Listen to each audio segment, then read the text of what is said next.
I'll never forget the email I received in 2020 informing me that I had to attend an interview. It was an interview under caution by the police for a possible offence under the Public Order Act because of comments made by a guest on Reasoned, the YouTube channel that I founded.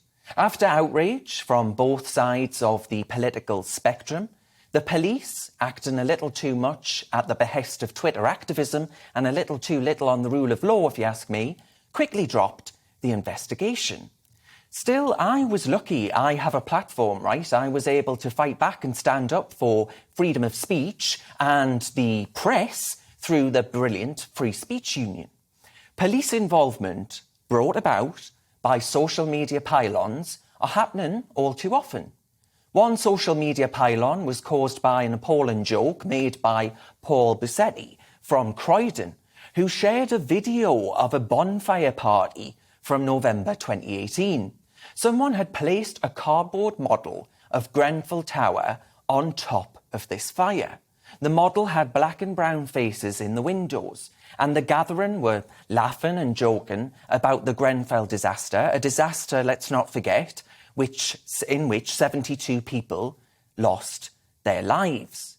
Last week, Bussetti was handed a 10-week prison sentence, suspended for 2 years for, and this is what it boils down to, folks, for me, for making and sharing a joke.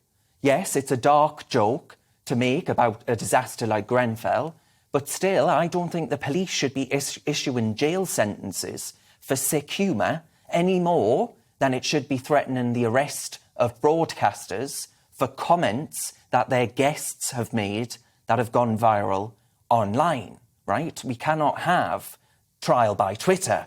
That's what I'm worried about. I don't think you have to be a free speech absolutist to share that view, to recognise that speech is in peril in Britain.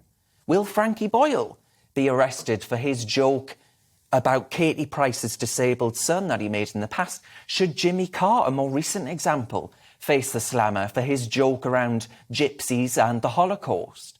Of course not, because whilst we might be offended by vile jokes, ultimately they are just that, folks. They are jokes.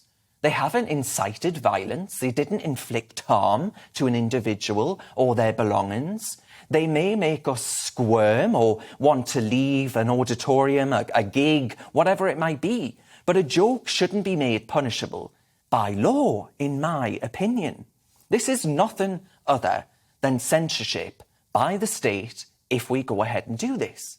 We are no better if we do it than the kind of authoritarian Russian ideologues that we're fighting against that seek to eradicate jokes against bad Vlad.